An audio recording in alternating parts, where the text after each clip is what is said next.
आज का हमारा topic how we read films है, जिसको हमने इमर्जिंग फॉर्म ऑफ लिटरेचर से लिया है।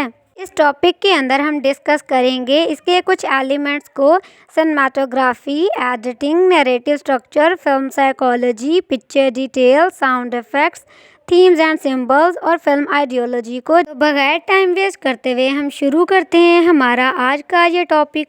हम में से जितने भी लोग फिल्म्स और मूवीज़ से अवेयर हैं, वो जब भी इस लफ्ज़ को सुनते हैं, कहीं पढ़ते हैं, तो उनके दिमाग में सबसे पहला जो ख़याल आता है वो यही है कि फ़िल्म से मुराद है वो कहानी जो एक स्क्रीन के ऊपर दिखाई जाती है, जिसके अंदर कुछ कैरेक्टर्स होते हैं, जिसके अंदर कलरिंग का इस्तेमाल किया जाता है, कोई साउंड सिस्टम होता है जिसके ज़रिए से वो कहानी नरेट की जाती है। एज ए लिटरेचर स्टूडेंट हमारे लिए ईच एंड एवरीथिंग को, जो कि हमारे उस बेसिक कॉन्सेप्ट से रिलेटेड होते हैं, यानी कि अब हम फिल्म पढ़ रहे हैं तो फिल्म के हवाले से जितने भी बेसिक कॉन्सेप्ट्स होंगे हम उनको लाजमी पढ़ेंगे भी और आकर उनका एक प्रैक्टिकल वर्क भी देखेंगे। यानी सबसे पहले हम उस मूवी के बारे में देखेंगे कि वो मूवी कैसे बनी है, मूवी होती क्या है, मूवी के लिए कौन से टेक्निक इस्तेमाल किए जाते हैं। फिर हम आकर एक मूवी देखेंगे, फिर हम देखेंगे कि उसके अंदर क्या दिखाया जा रहा है। क्योंकि जब हम एक चीज़ को पढ़ चुके होते हैं ना, तो उसको देखने में ज़्यादा मज़ा आता है कि हाँ, हमने पढ़ा था कि जो है ना सिनेमाटोग्राफी के अंदर कलरिंग का इस्तेमाल किया जाता है, फ्रेमिंग का इस्तेमाल किया जाता है, कैमरा शूट जो है ना वो कैमरे का एंगल ऊपर से लिया जाता है, नीचे से लिया जाता है, इस तरह से साउंड सिस्टम का इस्तेमाल होता है, म्यूज़िक का इफेक्ट डाला जाता है।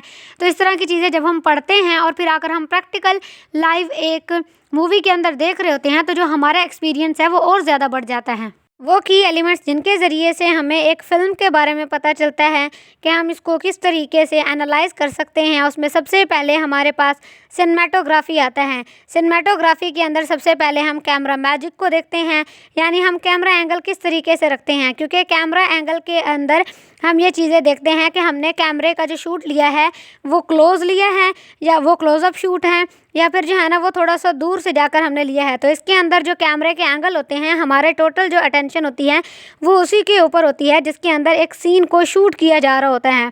जो लो एंगल्स हैं उनके ज़रिए से कैरेक्टर को पावरफुल दिखाया जाता है, जबकि जो हाई एंगल्स हैं उनके ज़रिए से कैरेक्टर को वल्नरेबल दिखाया जाता है। एक कहानी के अंदर वल्नरेबल कैरेक्टर्स से मुराद है वो कैरेक्टर्स जिनके ज़रिए से उस कहानी के अंदर डेप्थ ऐड की जाती है, जिसके ज़रिए से उस कहानी को इमोशनल बनाया जाता है।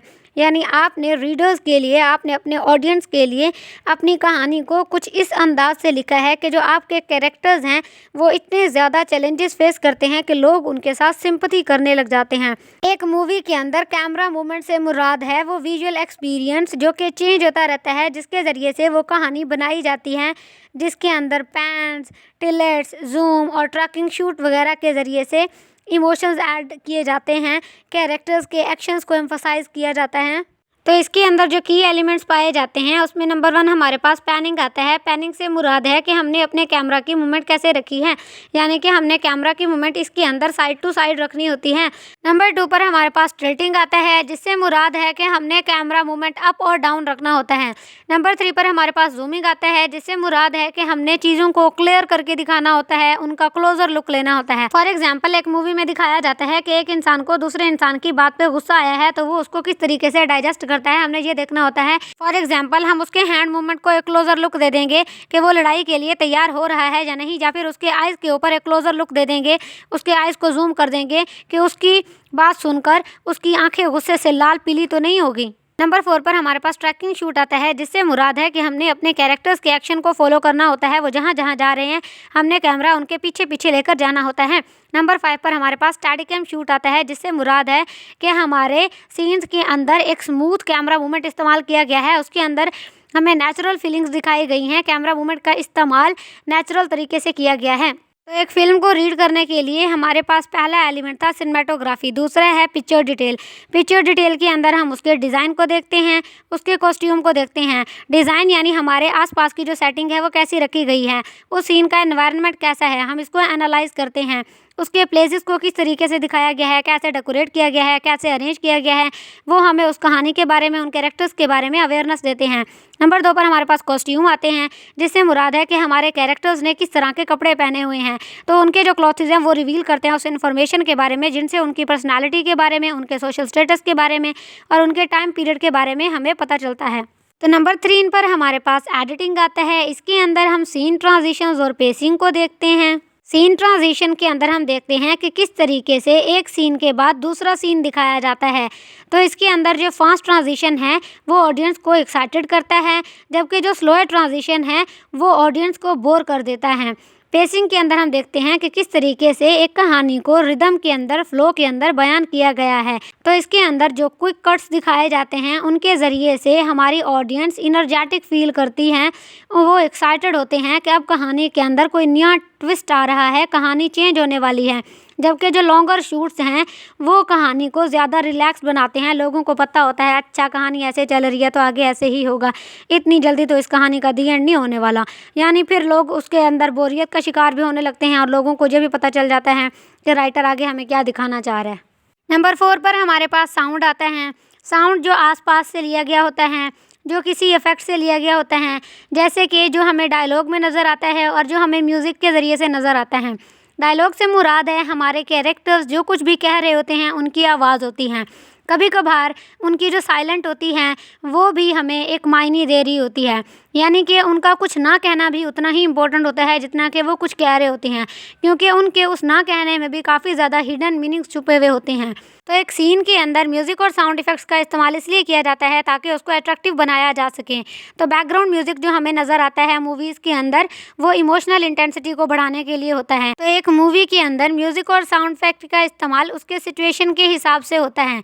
अगर सिचुएशन रोमांटिक है तो म्यूज़िक भी रोमांटिक होगा, अगर सिचुएशन सैड है तो म्यूज़िक भी सैडनेस के हवाले से होगा। तो इस तरह से मूवी के अंदर म्यूज़िक और साउंड भी अपनी अपनी अहमियत रखते हैं। नंबर 5 पर हमारे पास नैरेटिव स्ट्रक्चर आता है कि हम एक स्टोरी को किस तरीके से बिल्ड करते हैं। एक स्टोरी की नरेशन में उसका प्लॉट, उसके कैरेक्टर्स काफ़ी ज़्यादा इंपॉर्टेंट होते हैं।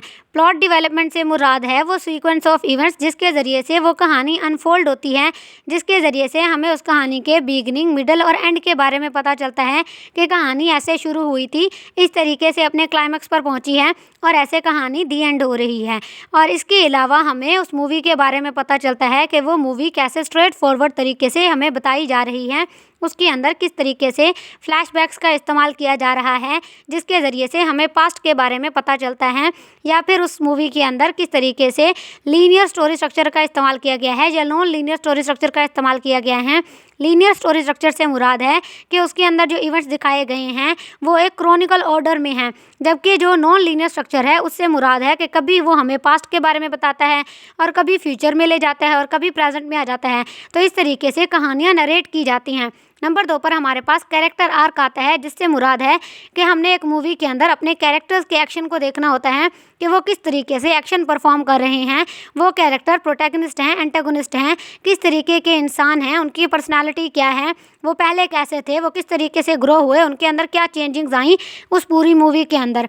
तो ये जो हमारे कैरेक्टर्स हैं इनके ज़रिए से वो कहानी नरेट होती है, इनके ज़रिए से कहानी आगे बढ़ती है, तो इनका कहानी के साथ बहुत ज़्यादा डीपर कनेक्शन होता है। नंबर 6 पर हमारे पास थीम्स एंड सिम्बल्स आते हैं। एक फ़िल्म के अंदर डिफरेंट थीम्स हो सकते हैं जिनके ऊपर वो कहानी बनाई गई होती है जो हमें ह्यूमन एक्सपीरियंसेस के बारे में बताते हैं। ये themes love, power, identity, sacrifice, redemption वगैरह के बारे में हो सकते हैं। जबकि एक कहानी के अंदर सिंबल्स का इस्तेमाल इसलिए किया जाता है ताकि उस कहानी के डीपर मीनिंग के बारे में बताया जा सके। कुछ ऑब्जेक्ट्स का इस्तेमाल किया जाता है जिसके ज़रिए से हमें उसके डीपर मीनिंग के बारे में बताया जाता है कि ये ऑब्जेक्ट्स इस चीज़ को रिप्रेजेंट कर रहे हैं, इस चीज़ को सिम्बोलाइज़ कर रहे हैं। मिसाल के तौर पर जो रोज़ है वो सिम्बोलाइज़ करता है लव और ब्यूटी को, जबकि जो क्लॉक है वो सिग्निफाई करता है पैसेज ऑफ टाइम को। तो इस तरीके से एक कहानी के अंदर थीम्स और सिम्बल्स का इस्तेमाल उस कहानी को लोगों के लिए इंटरेस्टिंग बनाते हैं।